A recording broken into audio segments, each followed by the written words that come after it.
Podcast Rural. No seu podcast rural, a prosa é técnica com o professor engenheiro agrônomo Fabrício Andrade. Aqui no intervalo, o Fabrício está acompanhando também aqui pela rede social dele alguns internautas e chegou um questionamento interessante que vale a pena a gente trazer aqui no ar.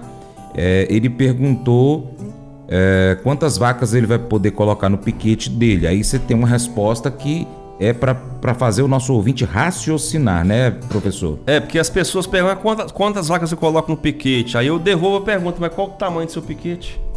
Porque eu vou colocar quantas vacas, mas qual o tamanho? O tamanho do piquete. Cada um tem um piquete de um tamanho. Certo. Tem gente que tem 2 hectares e divide em 28 piquetes. Tem gente que tem uma e divide em 28, em 30. Então, tem gente que tem 100 hectares e divide em 30. Certo. Vai depender do tamanho. Mas então como é que eu... Me dá um número aí, me dá um índice. Estipula alguma coisa, só para me ter uma noção. Eu vou estipular 70 metros quadrados por cabeça. Em média. Isso é um número que foi estipulado. Agora, pode ser 30 metros quadrados por cabeça se o pasto estiver muito bom. Pode ser 100 metros quadrados por cabeça se o pasto estiver mais ou menos. Pode ser 500 metros quadrados por cabeça se o pasto estiver nada. Eu ia falar um palavrão aqui, mas não vou falar não. É uma bosta mesmo, pronto. Professor, esse cálculo tem muitos dependes, né? Depende de qual é o capim que ele está utilizando, qual é a raça da vaca que ele vai colocar, que tem uns que comem mais, outros que comem menos. Então tem todo um depende, mas para ter um ponto médio, então, seria 70 metros por cabeça. 70 metros quadrados por cabeça. Você vai fazer essa base. Agora, o que eu ensinei para ele aqui? Eu vou ensinar para o pessoal que está ouvindo a gente. Você foi lá e piqueteou 1 hectare. Você fez 30 piquetes em 1 hectare. E você tem 20 vacas. Como é que você faz? Você vai pegar as melhores vacas que você tem. Das 20 tem 12 que é boa. E você vai pegar as 12 e vai colocar naquilo que você piqueteou. E as outras 8? Ah, meu amigo, as outras 8 vai ficar comendo a mesma coisa que as 20 comia há um dia atrás. Deixa elas no mesmo lugar que elas estavam lá. Barba de bode, rabo de burro, vassoura, caruru de espinho, só essas coisas que tem lá, né? O piquete tá tudo bom, tá tudo bem agora, tem comida boa. Então pega as 12 e coloca lá nessa comida boa. Aí você vai rodar essas 12 nos piquetes. Deu meio-dia, 1 hora da tarde, 2 horas, acabou o pasto. O que o pasto está mostrando para você? Que tem que diminuir a quantidade de vaca. Exatamente. Então você vai pegar, em vez daquelas 12, você vai selecionar só 10 agora. Tira 2 e deixa só 10. Aí foi para 4 horas, acabou 4 horas da tarde. Falei, não, mas tem que ficar 24 horas em cada piquete. Você tira mais 2. Até você colocar o número de vaca que fica no piquete durante 24 horas sem descer demais o pasto. O pasto não pode descer. No caso da braquiária tem que descer até 20 centímetros. Um palmo. No caso dos mombaça da vida, que é os pânicos, tem que descer até 40 centímetros. 2 palmos. Tem que ter 40 centímetros de resíduo. Então, você vai fazer o manejo com as melhores vacas até você adequar a quantidade de vacas por piquete. Ah, mas sobrou vaca. Paciência, abre mais piquete. Ou então larga elas lá. O que você recomenda? Eu recomendo você fazer piquetear pouca área. Eu recomendo.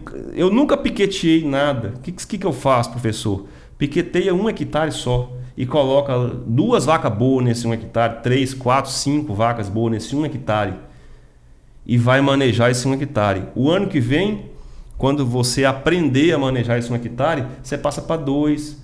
Sim. Aí você passa para 3 porque você aprendeu. Agora, o que acontece? A gente faz uma entrevista dessa aqui, o produtor fica no cio. Aí ele quer piquetear a fazenda inteira. Não pode. Porque trabalhar com piquete é difícil. Exige mais mão de obra? Não é que exige mais mão de obra, mas exige mais atenção. Exige técnica e dinheiro também. Porque toda vez que você tira o gado, tem que jogar ureia. Sim. Para jogar ureia, tem que ligar a irrigação. Se jogar ureia com a terra molhada e não chover depois, perdeu a ureia. Aham. Olha aí. Então você tem que ter técnica. Você vai melhorando a condição do ambiente. O ambiente vai demandando de você mais técnica. E não tem como existir técnica sem estudo. Sem gosto pelo estudo, pelo aprender, pelo saber. Não tem. Por isso que, infelizmente, o Brasil sofre e padece. E depois as pessoas colocam a culpa nos políticos. Eles têm a culpa deles, sim. Mas nós não podemos colocar a culpa inteira, 100% neles, não. Porque como é que nós vamos fazer com um país tropical igual esse, que tem tudo, tem sol e tem água, mas nós somos estúpidos e nós não sabemos manejar, nós não sabemos entender, nós não sabemos produzir aonde tem tudo. Quando você vai na Nova Zelândia, um país do tamanhozinho menor que é Paracatu, se você vê o que aqueles caras fazem lá, cara, é 75 mil litros de leite por hectare ano. É uma média absurda de 22, 25 cabeças de gado por hectare, sem sol e sem temperatura. Professor, mas se eles não têm sol e não têm temperatura, qual é a planta que eles colocam lá? Eles usam outras plantas que aguentam áreas que não tem sol e não tem temperatura. Quer que cita uma para você ficar de cara? Couve. Couve? O gado lá pasta couve. Porque a couve, você já percebeu que a couve, parece repolho. Você já percebeu que couve consegue crescer no frio? Qual é o mês do ano que você planta a horta? Não é no frio? Então eles usam plantas que crescem no frio. Vai crescer menos, é claro, com certeza. E consegue colocar 25 cabeças por hectare. Aqui no Brasil, nós temos temperatura alta, nós temos água e nós não conseguimos fazer bosta nenhuma, desculpa a palavra. A questão é isso aí, é adquirir conhecimento e colocar esse conhecimento em prática. Porque a cultura do brasileiro não é cultura de aprender, de ter conhecimento. Quando você começa a dar uma entrevista como essa, ou dar uma aula como essa, todo mundo sai. Eu percebo na sala de aula. Quando você conta uma piada, os alunos gostam. Quando você começa a entrar na fisiologia da planta, eles vão pro banheiro. Vai mexer no celular. Aí o corpo começa a doer, não sei o que, dor de cabeça, não sei o que mais. A cultura do brasileiro. Quando você vai para fora, você pega o europeu, por exemplo. Quantas guerras tiveram lá na Europa?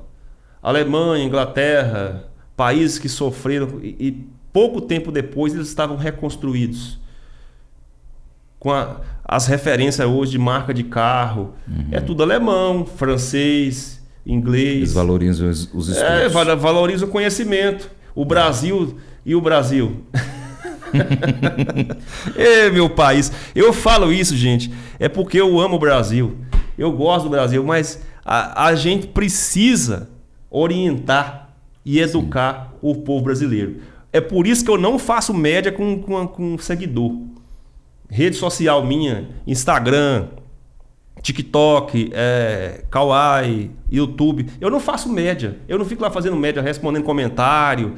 Muito obrigado que você me seguiu. Não faço média. Nós não temos que fazer média. Tem que ensinar. Nós temos que ensinar. Não adianta você ficar lá fazendo média. Obrigado, que não sei o quê, que eu ganhei tanto seguidor. O que vai adiantar isso aí pra ele? Pra quem tá vendo você lá, tá adiantando o quê? Bosta nenhuma. Você tem que ensinar pra ele, você tem que mostrar pra ele o que é o certo. Média não, quem faz média é político. Professor, esse bloco não estava previsto na nossa prosa, mas foi um bloco muito interessante porque foi um alerta para os nossos ouvintes. Então, no próximo bloco, a gente fala sobre como manejar a pastagem depois da temporada de frio. Volto já. Se você quer ouvir a voz de Deus, então adore-o. Em outras palavras, agradeça por ele ser parte da sua vida e por estar interessado nos pequenos detalhes da sua vida. Agradeça a ele por responder suas orações.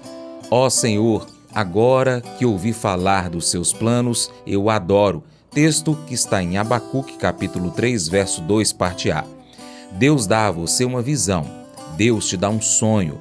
Você sabe o que Deus quer que você faça. Por isso, agora agradeça a Ele por estar respondendo sua oração. Isso faz parte da adoração a Deus. O que eu quero que você faça é que pare de enxergar suas orações apenas como se fossem um monólogo e comece a vê-las como o que elas verdadeiramente são, um diálogo com Deus. Oração é uma conversa com Ele. Deus escuta você quando ora e Ele te responde quando você faz questionamentos. Ele quer falar com você todos os dias. Se você fielmente falar com Deus cotidianamente ao longo do dia, isso irá revolucionar a sua vida. Agora, você não pode ouvir a Deus enquanto não o conhecer. E há 3 níveis em conhecer a Deus: reconhecimento, conhecimento e amizade. Você pode estar no nível de reconhecimento. Você sabe que Deus está lá, mas não o conhece realmente. Ou talvez esteja no nível do conhecimento. Você conhece Deus um pouco, porém não o conhece muito bem. Deus quer que você viva no nível da amizade. Ele quer ser seu amigo e quer que você seja amigo dele. Deus quer que você fale com ele a todo momento e o ouça através da sua palavra. Esse devocional faz parte do plano de estudos Hábitos de Felicidade do aplicativo bíblia.com. Muito obrigado pela sua atenção, Deus te abençoe e até o próximo encontro. Tchau, tchau.